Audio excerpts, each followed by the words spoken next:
Hey guys, welcome back to the channel. So I wanted to make a quick video just going over three things that I think uh, I could say they're my three dislikes of my truck. Not necessarily dislikes, just more things that I think that could have been done a little bit better. Today is my 2 year anniversary of having my truck, and I decided I should just make a quick video. I'm just doing this in one take, quick editing, but I just kind of wanted to go over it. So what made me think about it is I had to rent a vehicle to actually take a couple of my family members out of town to my cousin's wedding, which in itself is a problem. So I'd say the number one of the three things I'm going to bring up is just the fact that it's a regular cab. Period. The fact that people are not, unless it's just one other person, people are not going to want to go on long road trips in this car. It's usually me rolling solo or with one other person. But once we get a second person, nobody wants to sit in the middle seat. My stepmom actually paid to rent a car for me, and it ended up being a Ford Edge. Well, first we rented the F-150, but the F-150 was really beat up, so they gave me a Ford Edge. And it made me remember, what having a regular car was a little bit more like. It's not necessarily a regular car; it's like an SUV, but there's just a few things I noticed. So one is just the storage. Having a regular trunk where it's just airtight. No water, no dirt, no nothing can get in like how it gets in on my trunk. Uh, it's a big difference. You could just put more sensitive things back there. I would never throw like my iPad in a bag or PS4 in a bag or something in the back of my truck. I really don't care. Even if I had things to like tighten it down, I wouldn't, because it's just too risky that elements could get into the back of the truck. Uh, so it's something to consider. If I had a super crew or super cab, you could throw things in the back seat, but with this truck, you just can't do it. Uh, that's the number one thing I noticed. It's I just got used to having a truck for this long, and you just forget the little things that you can get for a car, especially considering the price of the car would be a lot less, and you could get a lot more for it. Which brings me to the second thing, which is the electronics. I only had, so my truck, I kind of purposely didn't want a lot of electronics on it.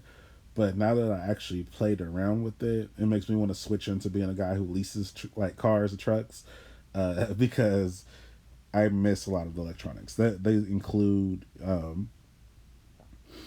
you know, well, I enjoyed Sync 3, with the Apple CarPlay, the blind spot monitoring, the parking sensors, backup camera, how the key fob even pops the trunk, you know, uh, just a lot of little things like the electronics, power seats, all that stuff.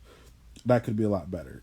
Consider that you're going to be sacrificing it if you get a low range truck like an XL or even an XLT. You're going to be sacrificing a lot of these features. Um, and the third thing is just the luxury interior. Mine just has a regular cloth interior. Uh, like you could see, I pulled up a picture of the Edge. Like it's just really electronic, more high tech. Mine's just a cloth interior. Just has the regular sink. Just has the basics. What you need. With that said, though, when I hopped back in my car after the rental, most times when I rent cars in like history, when I had other cars, it made me want to buy a new car. This time, when I hopped back in my truck after having the rental, I decided pretty clearly I prefer driving trucks. Like, there's no question about that. I prefer being up high. I prefer the power, the weight, how the wheel feels, like it's tighter. Um, but, playing with electronics, it's something to think about. Like, it really is. Like, I could find an Edge that's cheaper than my truck, and it could have all those features, like a titanium Edge versus a regular cab. Uh, the titanium edge is going to be a little bit cheaper, unless it's discounted. Now there are a lot of discounts on F-150, so you could get it cheaper, but just MSRP versus MSRP, yeah, the F-150 is much more expensive. Um, So that's it. So if you lost count, it's just the fact that it's a regular cab, the storage, then there's the electronics, and then it's just the luxury of the inside, the leather seats and all that stuff. It's things that you'll miss out on if you get used to it. But as I said, I love driving my truck. I'm not planning on trading it in anytime soon.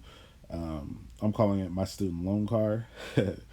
So until my student loans are paid off, this truck is going to be my truck. Uh, and I've had it 2 years, a little bit over 13,000 miles. Have had not one issue yet with it. Nothing seems to be falling apart, getting shaky or anything. The only thing I added since the last video is the vent visors, and they're holding up pretty good. At first, I was kind of regretting it, but now that I've had them, they're great. I like being able to crack my windows, get my car aired out without people being able to see that they're cracked. And yeah, that's all I got for this video. If anyone has any questions about my truck or even the Ford Edge, if you have any questions about that, let me know. Um,